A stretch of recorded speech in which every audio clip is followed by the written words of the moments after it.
บริษัทไอเซ็นเตอร์เทรดดิ้งจำกัดผู้เดียวผู้นำเข้าและจำหน่ายเครื่องปรับอากาศ Mitsubishi Heavy Duty ผู้เดียวในลาวได้จัดงานฝึกอบรมและสัมมนาเกี่ยวกับเครื่องปรับอากาศ Mitsubishi Heavy Duty เพื่อให้ข้อมูลความรู้แก่ตัวแทนจำหน่ายและกันลูกค้า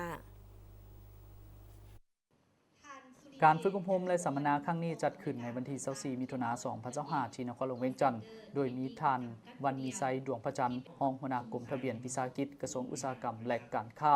ท่านสมชายพิมพ์สอนผู้อำนวยการบริษัทไอเซ็นเตอร์เทรดดิ้งจำกัดผู้เดียวมีผู้ทางหน้าจากบริษัทมหาจักร Development จำกัดบริษัท Mitsubishi Heavy Industry Air Conditioner จำกัดพร้อมด้วยวิทยากรบริษัทห้างห้านตัวแทนจำหน่ายและลูกค้าเข้าร่วม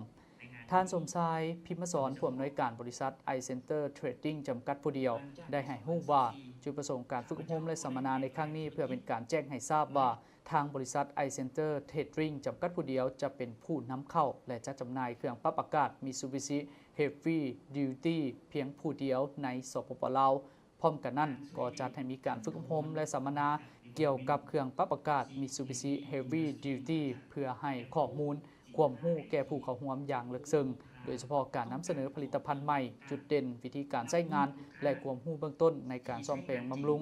ซึ่งบรรยากาศก็เต็มไปด้วยความมนต์ซื่นด้วยกิจกรรมและวิธีนำเสนอที่น่าสนใจเข้าใจง่ายของวิทยากรผู้เข้าร่วมได้สอบถามแลกเปลี่ยนบทเรียนแบบเป็นกันเองจุดประสงค์ของการจัดงานครั้งนี้พวกเขาจะเปิดตัวแทนจำหน่ายMitsubishi Heavy Duty อย่างเป็นทางการอยู่สปป.ลาวซึ่งตัวแทนจำหน่ายอย่างเป็นทางการแมนบริษัท iCenter Trading จำกัดผู้เดียวซึ่งควบคู่ไปในนั้นพวกเขาจัดฝึกอบรมสัมมนาเกี่ยวกับMitsubishi Heavy Duty ไปพร้อมๆกันเจ้าบรรดาบริษัทห้างห้านและลูกค้า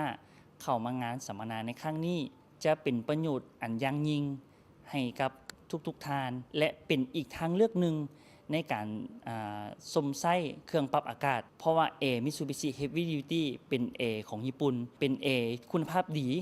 อันดับต้นๆของญี่ปุ่นแม้กระทั่งของไทยและอันดับโลกในนามบริษัท iCenter Trading จำกัดผู้เดียวพวกเขาหวังเป็นอย่างยิ่งว่าจะได้รับการตอบรับจากลูกค้าและเป็นอีกทางเลือกหนึ่งในสังคมลาวที่จะสมไส้คุณภาพเจ้าผู้เข้าร่วมงานครั้งนี้ยังได้รับรู้ถึงประวัติความเป็นมาของเครื่องปรับอากาศ Mitsubishi Heavy Duty ฐานการผลิตและกลยุทธ์ในการดึงดูดมัดใจลูกค้าโดยเฉพาะจุดเด่นจุดแข็งของ Mitsubishi Heavy Duty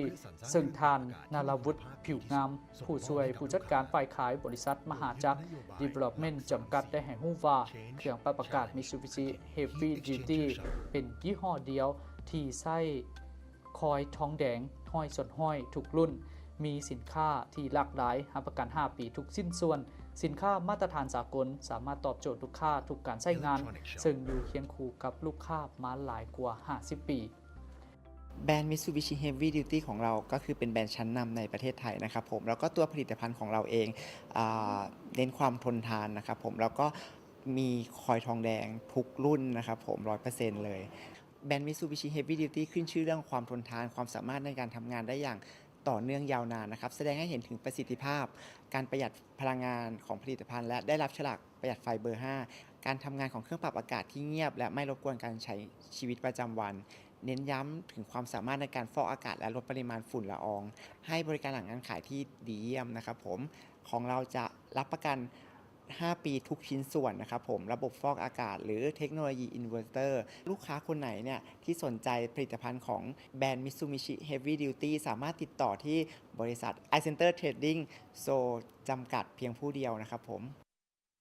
Mitsubishi Heavy Duty เป็นเครื่องปรับอากาศซ้ำนำระดับโลกจากประเทศญี่ปุ่นบ่หยุดนิ่งที่จะพัฒนาผลิตภัณฑ์อย่างต่อเนื่องเพื่อตอบโจทย์ทุกการใช้งานของลูกค้าให้บริการด้วยน้ำใจและใส่ใจคุณภาพ